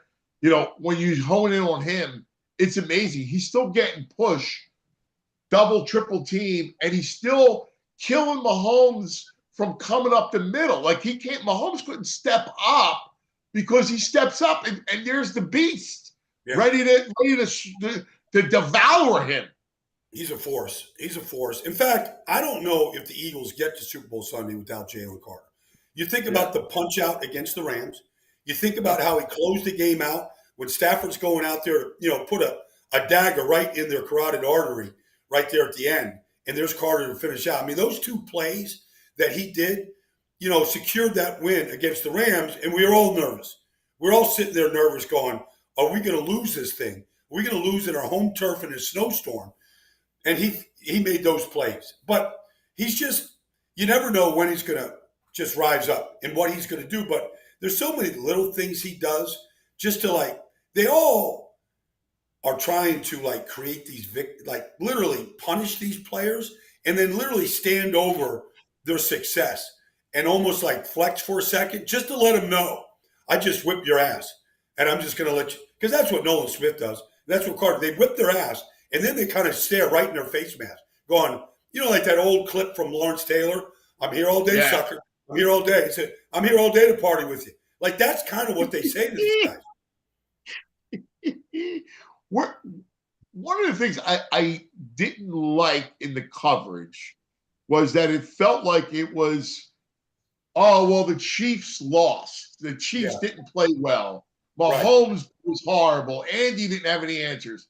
Right. And I don't think they're giving enough credit to how dominant the Eagles defense is. And Baldy, you've seen them all. The 85 Bears, the 2000 Ravens, the Broncos against Carolina. I mean, I don't know. You tell me where it ranks. Well, you go back to the Steel Curtain and what they did to the Vikings. I think they had negative rush yards one year against the Vikings, right? You could stack that performance up against any one of those teams you just mentioned. And look, it's not like when the 85 Bears beat the Patriots, all right? I mean, this is Patrick Mahomes and Andy Reid. For anybody to think that it was just a bad day for Patrick or Andy and they didn't have answers is not giving – all the credit goes to the Eagles. All the credit. Because the entire – I was in New Orleans, and I know you're doing your show right here, cuz. The whole conversation for 7 straight days, or actually 2 straight weeks, was, is he the GOAT? Is this the greatest team ever? Is this – that whole conversation. And it's 34-0 with 34 seconds to go in the third quarter. Nobody has ever seen that team. Nobody's ever seen an Andy Reid team or Patrick Mahomes quarterback team dominated like that. Or Spags. Or Spags for that part. I mean, Spags is 4-0 in these Super Bowls. Nobody was better than Spags.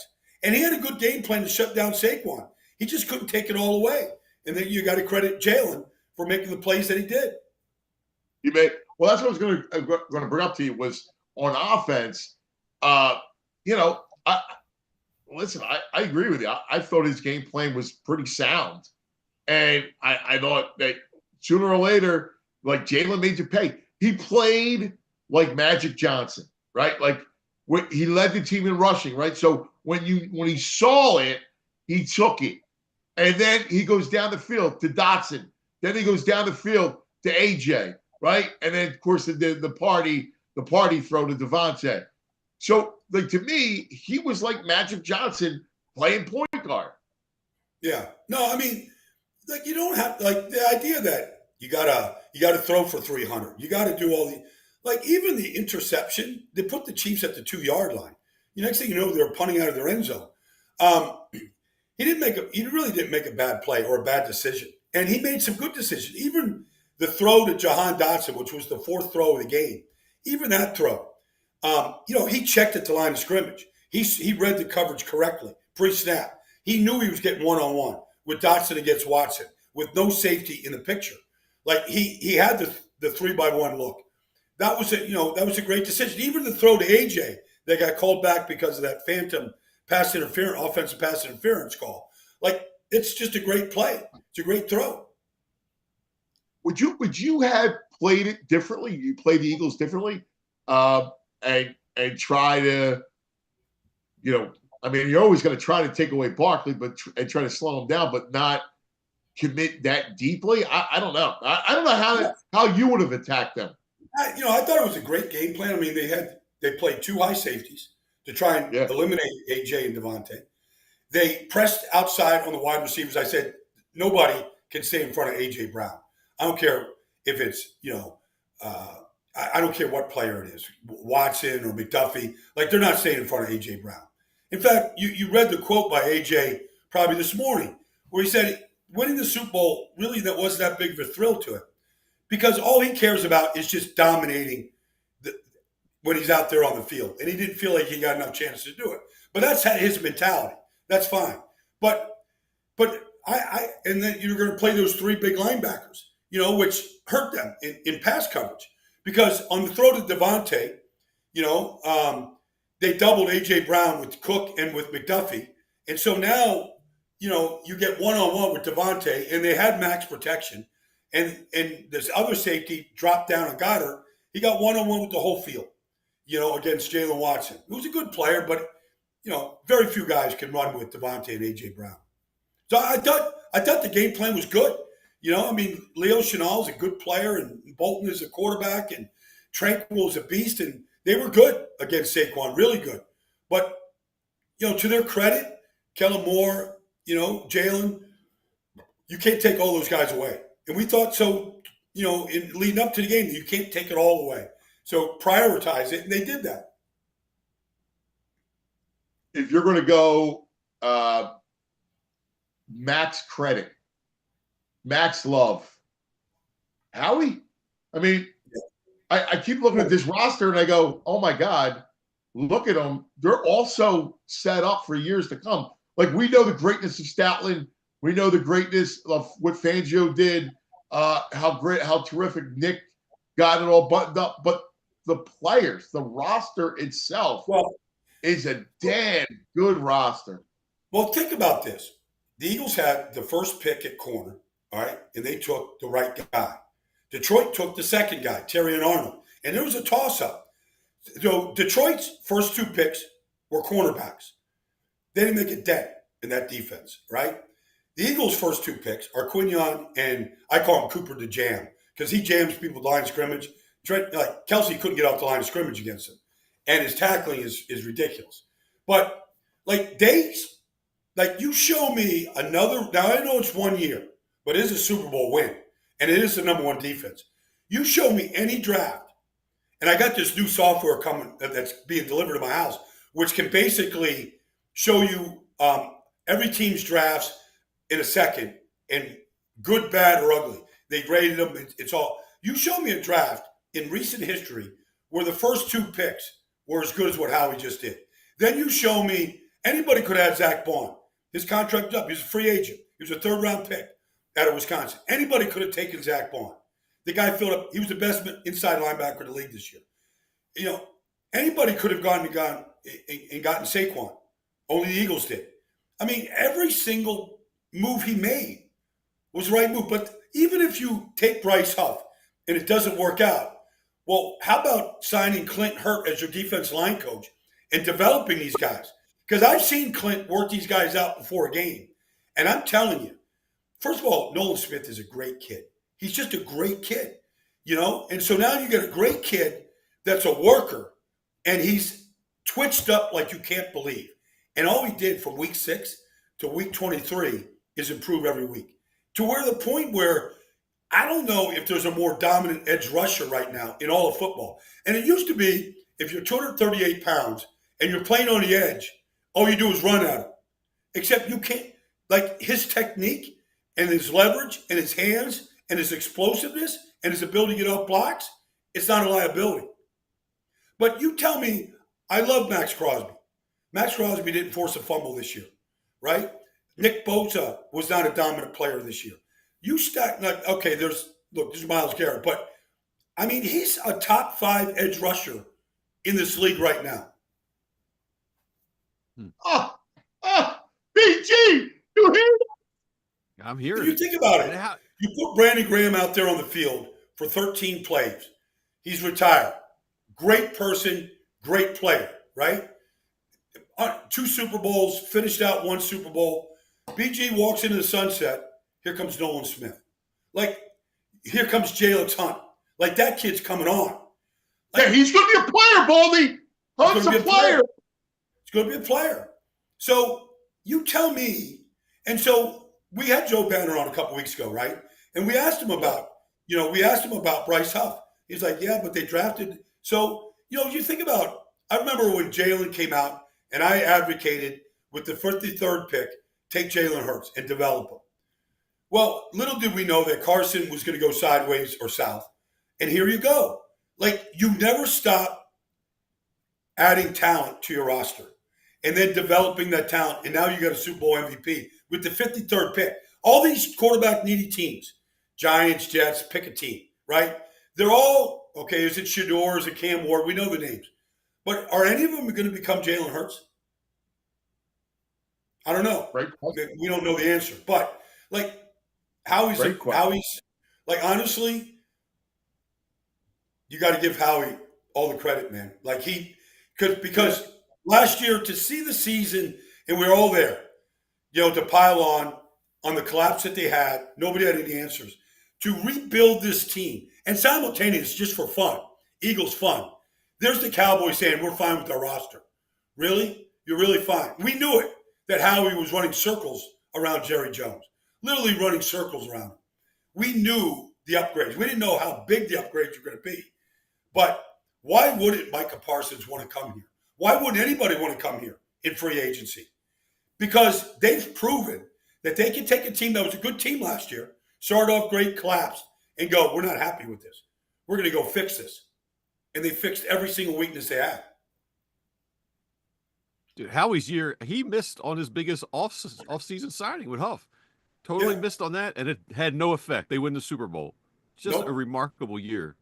Yeah, remarkable. And look, like, okay, everybody in this industry, everybody makes mistakes. Everybody overpays for a player. Everybody blows a pick.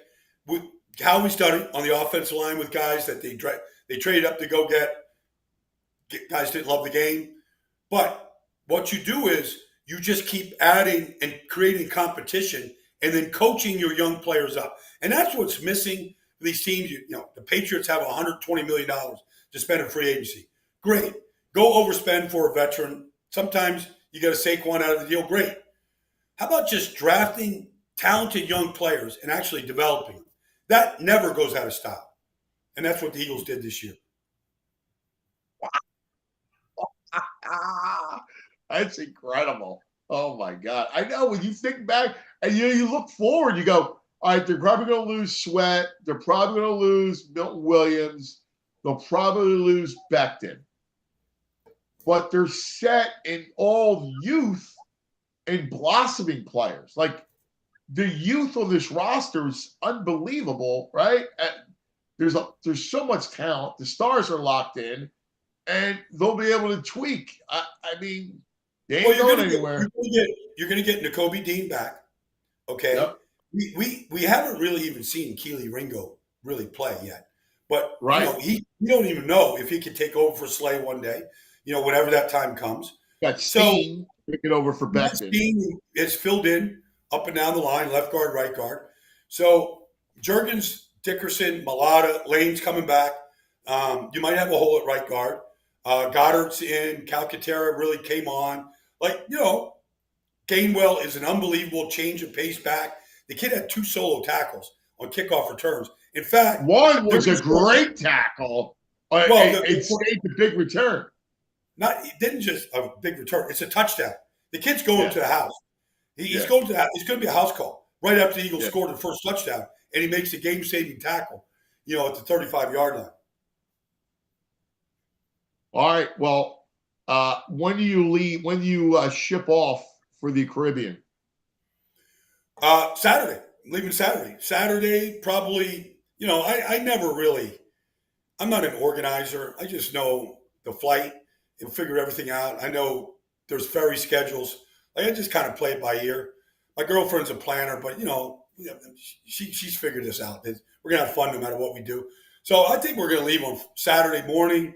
Fly to St. Martin, Juliana Airport, hang out there for a few days, get on a ferry, go to Antigua, for a few days, go to Martinique for a few days, maybe, I don't know, maybe get to some other St. Kitts or something, St. Bart's for a few days, 9-10 days seems like a good amount. Well, I love it. You know why I love them? Because I totally relate. I don't plan. Who plans? Just go. Just go, and you're in a position where you go wherever the wind, where that Caribbean breeze takes me. I'm going to be there. There's an old Zen saying that I live by when I travel, cuz, and it goes like this: it's better to travel well than it is to arrive. So many people try to plan all these destinations and all that. Like I understand. Like that's just not me. Like the breeze is going to take me where I got to go. The people we meet along the way, they're just chance meetings. Oh, you got to go try this restaurant. Okay, great. Oh, this ferry. Like if you're not going to Barbuda, you're out of your crazy mind. You got to go. I'm like, okay, let's go. Let's go check it out. So I got plenty of flexibility built in. Now, will you go rum? Because Caribbean's less tequila and more rum. Oh, I love rum. I love rum. You give me some dark rum now. Like that's a party all by itself. Like, but I'm not a day drinker. That's my thing. Like I'm not day drinking. Like when the sun starts to go down, I'll start the cocktail. But like I see these people day drink and then they're like slush, by 7 o'clock at night. Like that's like I'm all full of activities. Give me a hammock, give me a reef, give me a good boat, I'll do those things all day long. I mean, like I agree with you. Maybe one or two if it presents itself. I'm not going to turn it down. That's true. Right. But I'm with you where I don't want to be cooked at night. Like no. I want to start, nice and early, like 5, 6 o'clock, 7 o'clock, whatever. But like, I want to make sure I have a nice meal. I enjoy because nighttime under the moon with the wind coming off the ocean. I mean, that's beautiful. Well, it's a full moon tonight. I'm sure you know that. So I might do a little night dive tonight because there's such natural light with the full moon. So I might get in there tonight. It's a little, there's a little bit of a scare factor at night. You don't have quite the visibility, but I might jump in just because it's full moon tonight. School's out. I can probably do it. But no, the thing is like if you haven't had fresh squeezed sugarcane juice, then you don't know what real espresso is like. Like I had my first taste of fresh squeezed sugarcane in Cuba a long time ago, and I didn't literally blink for an hour. Like nothing gives you a rush like fresh squeezed sugarcane. That's like a natural high like none other. Oh, that's beautiful, man! I gotta tell you, it's gonna be great. Hey, do us a favor, send a couple of pictures of when you can, right? And when you're relaxing on the hammock, fire off some pictures to your boy over here. All right?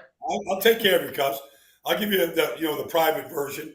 Some of the things. Yeah. There'll be some highlights for sure. So I'm just better to travel well than it is to arrive. So I'm just living by my creed. Amen, brother. Listen, you're well deserved. You enjoy this. Where's your spot at the parade Friday, cuz?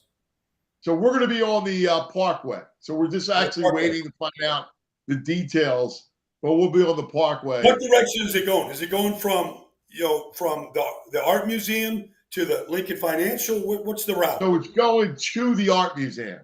Going to the art. Finishes at the art museum. You'll go up Broad Street, gotcha. Right? Around City Hall, up the Parkway with Destination Art Museum. I have a question. Do kids get the day off from school on this parade thing? I don't know that. Yes. Philly schools have closed. Yeah. Philly schools have closed. Okay. Yes. That's what I thought. Yeah. Yeah, we got to make it special. Like these schools got to understand that which school, right? It's part of the community. Yeah, community matters. This parade is a huge lesson in community and love and being together and being strong and celebration and happiness and joy. Like those are all important. There's a reason why schools have holiday plays and this and that. Yeah. Like this is a big deal. It doesn't happen a lot very often.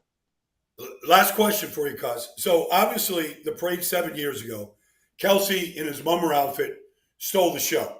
He was the voice of the Eagles. Who is going to be that voice in this parade? I know it. Who? It's Sirianni. It's going to be Nick. Sirianni is going to be the toast of this parade. I agree. Sirianni's going to be, you know why? Because he's going to speak from his heart. Yep. And he's probably going to get emotional and probably, tear up, and his voice will crack, and it'll be beautiful. Baldy, he'll be the star of the parade. I agree. I was thinking about that. Like it's probably, I was thinking the same thing that you were thinking. Like a lot of their players, I mean, Saquon's a star, but he's not. Jalen's a star, but I don't know. Like I feel like it's going to be Nick. Nick is going to be like the alpha male up there on stage, taking over. Yep. And he was at the party doing that, and he's unafraid to take the mic and just bare his soul. And I think that will go over really, really well with a Big Dom will be right next to him. Big Dom's going to be right next to him. Yeah. Yeah, exactly. Yeah. I won't even be surprised if Dom has something to say. You know what? He never does, but on this one, I can see it. Yeah. You're right. The Dom father. Yeah. I can totally see it. Yeah. You'll be checking in on it from the water. Yeah. I mean, I'm not leaving till Saturday. It's not like I can't fly back to Philly and go just take in the parade and fly back. Like it's a possibility. Well, let us know if you want to be with us. I got nothing but time and frequent flyer miles. Like I can do anything. Yeah. Well, come day drink and get sloshed with us. We'll be sloshed by 4. You let me know if you have an appetite. I will let you know. I mean, I've got all my Eagle gear here, so I can easily ratchet it up and be part of that action, that scene for sure. Well, I'll make sure that I'll make sure you got a police escort over the bridge. I think I should come up with a Baldy's breakdown shirt and just on the back just say 4-0. 4-0. Like that's just like that. Dude, do me a favor. Get it made up. Baldy's breakdown, right? Baldy's breakdowns. 4-0 hoodie on the front. I'll wear it. Okay. All right. I'm gonna talk to my guys today. See if we can get that done. How quickly we can do it. Dude, what did I had another idea for a shirt for him. What was it, VG? Oh man, I forget what it was. You just brought it up too. Andrew, I had an idea for a shirt. Yeah, it was like you. Hero. Yeah, it was the hero shirt. Every man's hero. Every man's hero. Oh, every man's hero. So yes. Here, just like your face, like a cartoon, not cartoon, but with the bandana, right? And like the guns up and go, every man's hero. The pick, even better. Every man's hero. Yes. All right. We'll see. We'll give it some thought. I'm going to call my guys today, see if they can get that made up. I'll get it. I'll work on the concept. I love the pinky out going out. It's great. All right. Let me know, man. Let me know if you want to. I'll let you know. I'm putting everything together here today. All right. Cool. All right. You're the man, Baldy. Love you, brother. Thanks, guys. There he is. 4-0. 4-0. 4-0.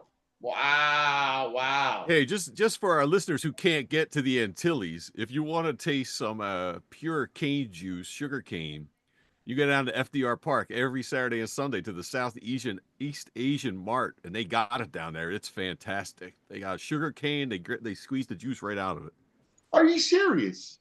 Yeah, dude. It's delicious. They got got the to try coconuts that they chop out. off, and you drink the coconut water right out of the coconuts. It's a great little market they got down there Saturday, Sunday mornings. I like I do like that. I like the coconut water right out of the coconut.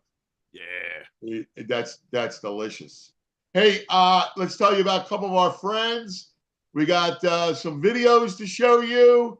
And of course, our back in the day, an anniversary, VG, back in the day, right back in the day moment, I like anniversaries. Yeah, what do you see this one? You're going to go, oh, my God. And it's apropos to what just happened on Sunday. Right, Andrew? Right. Yes, it is. So it's perfect. Let me tell you about Rothman.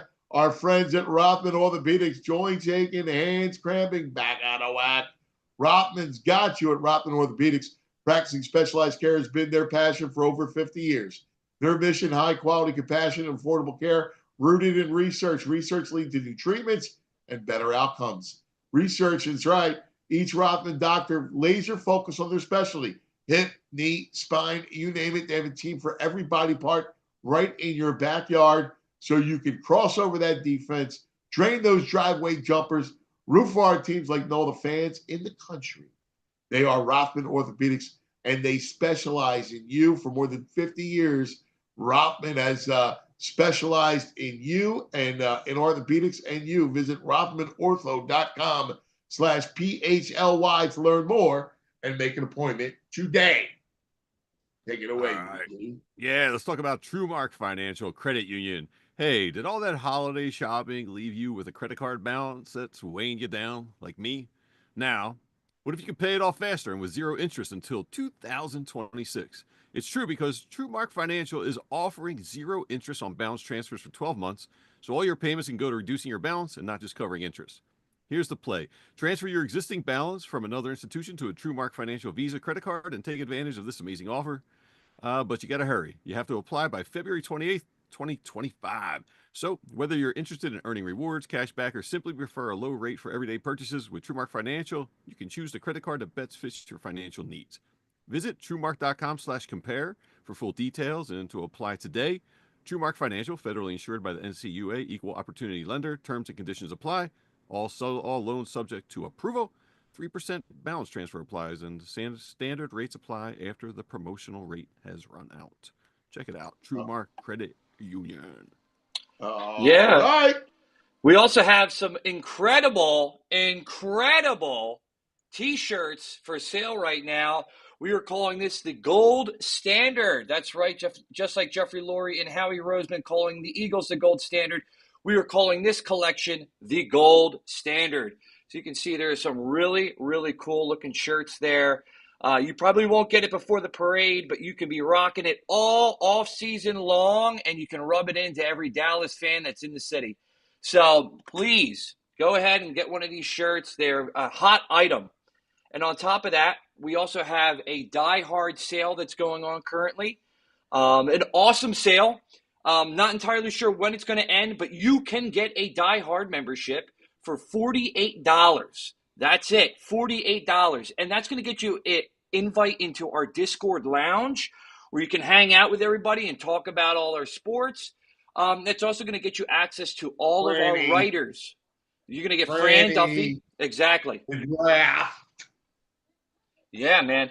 A lot of great content. That draft stuff is approaching fast. So if you want to follow along, see who Howie Roseman might be looking at, who you think he should be looking at, you can follow all of Fran's content right there. $48, guys. That is a great deal. It is. It's great stuff. It really is. I mean, all of our guys are special. Dude, can I mention this? Steve in the chat's got a great idea. I don't know if you remember, the Chiefs offensive line wore shirts that said 0 sacks to their last parade. And he thinks our D-line should wear shirts that say 6 sacks to our parade. That would be good. Yeah. Troll them a little bit. I had to look it up. I totally forgot about it. I had to look it up. But yeah, they're wearing these 0 sack shirt. They were proud of giving up 0 sacks during their Super Bowl run. Wait, I think I lost you. Oh, did you not hear it? No, I missed it. Oh, so like during the parade last year when the Chiefs won, they wore shirts, the offensive line, it said 0 sacks. And Steve had the idea our D-line should wear shirts that say 6 sacks at the parade this year. Stick it to them. Way to go, Steve. That's fantastic, brother. Great idea. I love that, man. That's awesome. Hey, VG, you got a couple of the videos I thought were really cool. All right, yeah, I thought it was good to share. I asked people to share like some celebrations, so we'll run through them. If Andrew's got them ready to go, just give me a holler. Dirty Frank's, maybe. It's a bar I like in Center City. A little nice divey bar. They had a big crowd out for the Super Bowl. It's fun seeing it is them a celebrate. great dive bar. Yeah, I like to tribute to all the Franks painted on the outside of the bar. Can you see it? Yeah. Can we get some volume or no? Yeah. I love this stuff. People freaking out. Stuff. Yeah. It's just everyone's just coming together, having a blast. And whatever's easiest for you, Andrew, you just run them. Just tell us which one you're running. Whatever's the easiest and quickest. Yeah, we have, what is this? McGillen's here. Ah, Kellen's. Classic. Can they hear that on the feed? Because I can't hear it. And everybody's freaking out. That's really cool. Yeah. That's awesome stuff. All right, time now for the Rite Aid back in the day moment. Can't wait. VG. Well, let's go back, and then I want to hit VG with it. All right, we're going back to, here it is. Buster Douglas. Oh, man. Mike Tyson. How about it, dude? This is the anniversary? Yesterday was the anniversary. 35 years ago. Wow. Douglas comes back with a left and a right. Wow. How long did you say? 35? 35. Shades of Ray Leonard against Tommy Hearns. Douglas coming back. Oh, my God. Tyson is wobbling. Is that nuts? Tyson needs the That's crazy. I remember where I was when that happened, too. Buster Douglas. We were listening on the radio on Piccoli Playground, drinking beers late at night. Oh, really? Yeah. I was like, oh, my God. Buster Douglas beat him. He beat him. 35 years ago, 10th round at the Tokyo Dome, February 11th, 1990. Oh, the Tokyo Dome. Wow. Tyson's first loss in 38 pro fights. He was February 11th, 1990. He was And so the Eagles were Tyson right. So they were Buster Douglas, though, against the Chiefs. They were. Hopefully they got a little better shelf life than Buster. Exactly. All right, boys. Great stuff as always. Tomorrow we'll be back from the editor's desk with Pat McClune. Nice. Always fun stuff before we take you over to Friday and the parade. Thanks for dealing with our start today. That was all me and my inabilities to grasp technology. So, thanks. It turned out good. Turned out to be a lot of fun. So Yeah, it was good. It was awesome. Everybody have a great night. Andrew, great job. Enjoy your day, and we'll see you in the morning. We all silly like the mayor.